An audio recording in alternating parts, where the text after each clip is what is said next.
This is a very sad day for Germany, and we have great empathy for everybody. The loved ones, the families of those who lost their lives. It is impossible for us to understand what happened to these families, their pain, and we can only offer our condolences to all those in the families and loved ones. I hope that those condolences will give you a little bit of hope and strength. A suspected far-right terrorist has shot dead 11 people near Frankfurt. The shooter opening fire at 2 bars in the town of Hanau. Many of the victims are said to have been of Turkish and Kurdish descent. The suspect is reported to have later killed himself and his mother. He has been identified as a 43-year-old German national. He left a letter admitting to the killings and also posted a video on YouTube expressing racist and other extremist views. Federal prosecutors are treating the attack as terrorism. Well, the regional interior minister has condemned the killings. Have a listen. The initial evaluation of the alleged perpetrator's internet page points to a xenophobic motive. I strongly condemn this act. It is an attack on our free and peaceful society. As far as we know, the suspect was neither known to the State Intelligence Office as a xenophobe, nor did he have a police record. And we have team coverage of this attack here at DW. We are joined by DW political correspondent Hans Brandt here in the studio. And we also have on the scene Arpad Sozi, our correspondent there in Hanau. And Art, I'd like to begin with you. What is the situation where you are right now? Well, it's an ongoing investigation. We have forensic investigators combing the street here, going up the steps of the white building behind me. They found something interesting there. They have isolated items of interest on the sidewalk and on steps. They've put markers there, chalk around them, and these people in white outfits going in, finding things that are supposedly going to help them in their investigation, putting the pieces together about what happened when the first shots fired. And if you see that cream-colored building behind me, that's where the first victim supposedly was shot. He was shot on the sidewalk directly in front of that cream-colored building, and then the shooting continued in the bar down the street here, and then finally at the corner of the street, another person was shot on the sidewalk, perhaps on the road, not quite clear which location it was exactly. And then the assailant got in his car, which was also parked nearby, and then took off towards the other area where the shooting spree continued. Okay, so that's how it unfolded. Witnesses, residents, they have been reacting to this attack. Let's have a listen, and then we'll get your reaction. It's simply unbelievable that something like this could happen here in Hanau. That there are heartless people who could simply shoot at others who aren't involved in anything.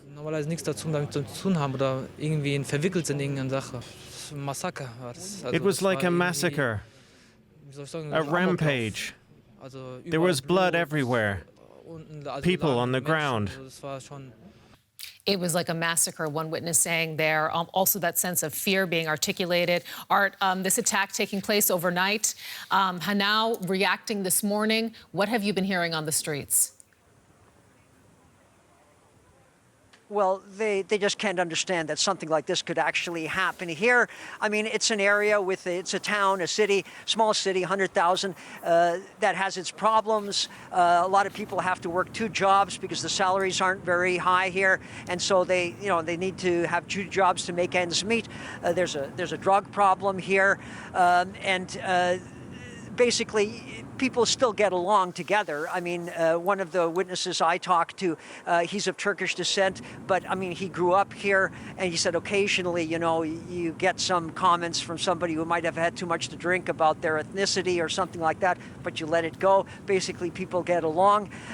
People are desperate today about what happened here, and as we heard in that last statement by one of the people being interviewed, what's going to happen in the future. Like, how do you go on? How do you prepare yourself? Do you go into a bar and wonder, is a guy going to come in here and shoot the place up? I mean, it's insecurity now. That's what it feels like. Germany, a country that has invited so many people in and made homes for so many people who were in need. All of a sudden, again, unfortunately, another incident has happened where deaths have occurred out of hatred. 11 people dead this morning. Hans, our political correspondent here in the studio, I'd like to turn to you. You know, the obvious next question is why? Why did this happen? Authorities, investigators have been informing us, in fact, this morning in terms of what they know. Yes, I think what is clear now and what the authorities have said is that there is a right-wing terrorist background to this attack, that the man who presumably committed these murders was someone who was very immersed in right-wing, extreme right-wing conspiracy theories, talking about foreigners flooding into Germany and the need to stop this from happening, talking about some sort of secret control being exercised over people in Germany, over people in the United States, over the world. These kind of conspiracy theories are things that he expressed in a written statement that was found in German, in very good German apparently, and also in a video on YouTube which was in English, where he was addressing himself obviously to an international audience and to an American audience. In fact, he mentioned the United States of America particularly. So it's clearly a racist motive that is the background to this, an attack on people of immigrant background in Germany.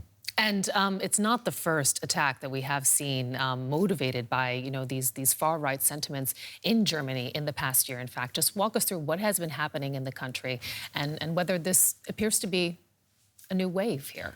Yes, I think you can say that the number of right-wing incidents of right-wing violence has increased in recent months and years. Within the last year, there have been 3 fatal attacks. One was on a conservative politician, Lübke, who was murdered by a right-wing extremist, someone who had been in support of integrating migrants in Germany. The other attack was an anti-Semitic attack on a synagogue in the town of Halle. In October, there were 2 people killed on the street outside the synagogue there. And then we had this attack here yesterday, late last night, with 11 victims in total. But these are just the worst incidents. The German authorities are saying that there are somewhere around 1,000 incidents of right-wing violence every year. In other words, it's a daily occurrence. And that's only right-wing violence. If you then talk about right-wing crimes, such as support for forbidden organizations, such as the spraying of swastikas on tombstones, those kinds of things, then we are talking about close to, well over 10,000 incidents a year. So it's something that's happening pretty much daily in Germany, but has not really hadn't been perceived so clearly, I think, until now. And we're going to talk about how authorities have been dealing with that, Hans. But in the meantime, I want to go, in fact, to a security expert who we have on the line. I know you're going to stick around with us. We have Jan St. Pierre, security expert and counterterrorism advisor, joining us from Frankfurt. We know that this attack, where 11 people in Germany were killed overnight in Hanau, is near Frankfurt, in fact. So, Jan St. Pierre, you know, with that in mind, with that context, you have some information about the letter that Hans referenced and the video of the alleged perpetrator. What more can you tell us about that?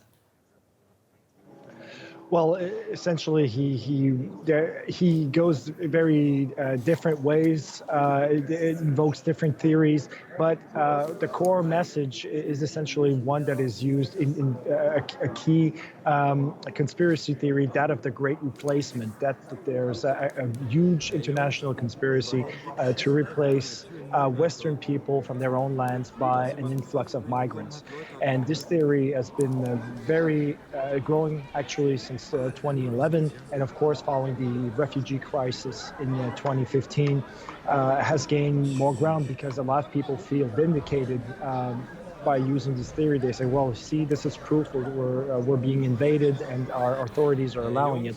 And this is, aside from a lot of the more frivolous conspiracy theories, this is essentially the red line, the thread behind his messages, both written and the video messages online. Can you expand on this idea of sparking a race war? Yes, well, that's the idea of the great replacement, is that to avert this great replacement, people will need to stand up and fight and resist, and by any means necessary. And in this case, we've seen this is the idea that going back to 2011, that Anders Breivik was invoking. We saw it in Christchurch, we saw it in El Paso, we saw it in Quebec City, we saw it again in Halle last year. This is the idea that authorities can no longer be trusted with the defense of the so-called homeland, and as such, citizens and people who believe in the true values of the country must stand up, must rise up and defend the country. And this is the mentality that has also fueled a lot of the militias that have been slowly growing across Germany over the last 2, 3, 4 years. I mean, you mentioned militias. That implies some level of organization, in fact, behind these mantras, these ideologies. So tell us, I mean, when we look at this individual attacker, the one in Hanau last night, what sort of clues are you looking about with regard to his preparation and what would have been necessary for this level of attack? Could he have been acting alone? I look at two aspects, especially in the new phase, which is very important, because a big mistake by a lot of Western authorities, but it's very prominent in Germany, is that we tend to use former analytical templates to assess a terrorist attack. And that template does not involve or imply a digital social life. And what we've seen over the last few years is that a lot of these so-called loners that we would assume in the past era would be considered lone wolves actually have very active lives online, get support from a lot of people, have a very well-established network. And this is where I would be looking to see this guy did not act alone. He actually had, in various ways, a lot of support. And then the other way around is, okay, what's a lot of terrorists act within areas in which they're familiar. This means the key question is where and how did he get the weapon? And this is the main issue. So those two elements are probably key to finding out how everything went on. Okay. And for those who have been following the news here in Germany, in fact, in the past week, perhaps we can just remind people, it comes this attack, it's coming after raids were conducted on potential far-right militia here in Germany last week. Do you see any connections here? Just fill us in on what's going on. Well, the connection is the fact that more and more people are getting involved in these groups, and more people are willing to act violently on a lot of these ideas and grievances. And the fact that we see these groups formally organizing using a WhatsApp group or a Facebook group, as well as classically more isolated figures like the perpetrator of last night's attack coming together and acting on their own, I think is symptomatic of a broader situation where we live in very polarized society. We live in societies where the political discourse focuses very much on fear, and people react to this. And I think we're seeing some of the side effects of this focus on security, and people are willing to act on them. So this would be the link between militias and lone actors. Jan St. Pierre, security expert and counterterrorism advisor, joining us there from Frankfurt. Thank you so much. Thank you. And just to remind our viewers, we are following this breaking news of far-right extremists shooting dead 11 people in Germany. That happened overnight. Hans Brandt, our political correspondent, joining us here in the studio for some analysis on this. This attack didn't appear to come out of nowhere, or did it? Well, the concrete attack came out of nowhere, yes, indeed. Nobody expected this person to commit such an act. He was not on the radar of any of the security agencies. He was not known to the police as someone who potentially might have committed such an act, or who was involved in groups that were preparing this kind of violence. But at the same time, you have to say that the political situation in Germany is such that right-wing sentiment is growing, has been growing, and that the number of attacks, the number of people that are prepared to be involved in such attacks, the number of right-wing extremist groups that are organizing themselves has increased significantly. At the same time, one hears criticism again and again, for instance, voiced today by the Jewish organization, the Council of Jewish Organizations in Germany, that the authorities so far have not taken enough note of right-wing terror, that they have concentrated their anti-terror organization, their anti-terror activities against Muslim organizations and possibly against far left-wing terror suspects, but that the right-wing has not really been in their focus enough. That, I think, is changing. And now in this particular case, apparently federal prosecutors have been brought in order to handle the investigation. What does that say to you? Well, federal prosecutors in Germany only take on such cases if there is a significance that goes beyond the region in which the attack took place. In other words, beyond the federal state of Hesse, where this attack took place. It has to be an attack that has potential of attacking the German state, as it were. And the fact that the federal prosecutor has taken over this case is an indication that the authorities treat this as an act of terrorism. What more do we know about the alleged perpetrator? He's a 43-year-old man from Hanau, from the city where this attack took place. He was born there, he went to school there, he studied somewhere outside town. He was someone who was involved in some way in financial business. He described himself as a banking expert on his personal website. It seems that he did have a very, very meager social life. Some of the security experts who have analyzed his writings and his video in the last few hours have said that he is someone that can be reckoned to be an incel. That is this group of white men, the so-called involuntary celibates, the white young men, or not so young men, who do not have contact with women, who feel that they have been pushed aside by women, who do not have really relationships, who don't have a proper social life. And see, he seems to have been someone like that, lived with his mother, whom he killed last night as well, seems to have had his social life mainly online, mainly in some sort of conspiracy theory kind of circles in the internet. What are the authorities, you think, going to be focusing on as we move forward? We have to accept, or we have to reckon that the authorities are several hours ahead of us. They know a lot more than we know at the moment. They know, for instance, about his right-wing sentiments since sometime during the night when they raided his flat, his apartment, and found his body and the body of his mother. So they're trying to follow up these leads. They're trying to see which chat rooms he was involved in, what kind of organizations or groups or people he was in contact with in the internet online, whether any of them aided him, helped him in this attack, whether they knew about this attack and, for instance, did not warn the authorities. So they're trying to find out what exactly the context was in which he committed this crime, and whether there are other people there that need to be prosecuted, that need to be arrested, that need to be questioned. And they're very careful about letting out any of this detailed information so that those possible other people involved are not warned, are not given warnings so that they can kind of hide their tracks or withdraw. And as that work is taking place, we've actually had some reaction from the state premier of Hesse, that is the German state where Hanau is located. He has expressed his condolences to the families and friends of the victims, and we're going to have a listen to what he said and then get reaction. Today is a day of mourning, a day of horror. So please understand that we are all, also on a very personal level, trying to come to terms with what has happened. In summary, I would like to say that the thoughts of all the people of the state of Hesse are with the victims in Hanau and with their relatives. And may this empathy offer comfort to them at this most difficult time. May this empathy offer comfort to them. Let's bring back our correspondent, Art Sozi, who is standing by for us in Hanau, in the field there. Are those words likely to offer comfort to the people that you've been speaking with, Art? Well, that's the most the government can do at this stage until they get to the bottom of this. And did someone perhaps mess up and not see signs? Was this person more active than we think?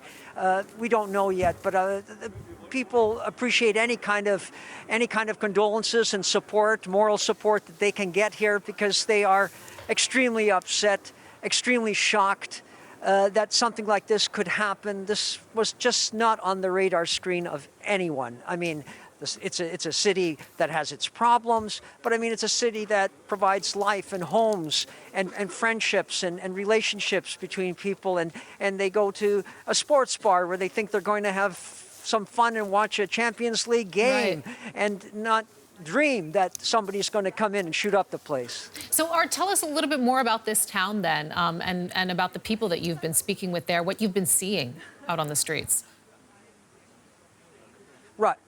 Right. Well, it's a blue-collar town. It has some industry, especially the chemical industry, and it also has a big tire factory here from Dunlop. And basically, you know, but the salaries aren't high, so a lot of these are semi-skilled jobs, and there's some skilled jobs too. But a lot of people have 2 jobs just to make ends meet and pay the bills, things like that. But I mean, it's a very functioning city. It has a high immigrant population too, first and foremost from Turkey, people from Turkey who came here or are descendants of Turkish immigrants, then from the former Yugoslavia, and then more recently Syria, Afghanistan, and Ethiopia, as was explained to me by one taxi driver. So, I mean, that's the background, but I mean, people got along. I had one gentleman, a witness actually to what had, a partial witness to what had happened. He told me that he's of Turkish descent, but he grew up here. Occasionally you would encounter someone who's had too much to drink, and then they would tell him what they thought of him. But I mean, you let it go, he told me. He said it wasn't a big thing. And he never really experienced a big problem ever in his 38 years. I believe he's 38 years old. So it's a shock to everyone that something like this could happen, a mass slaughter, a mass shooting.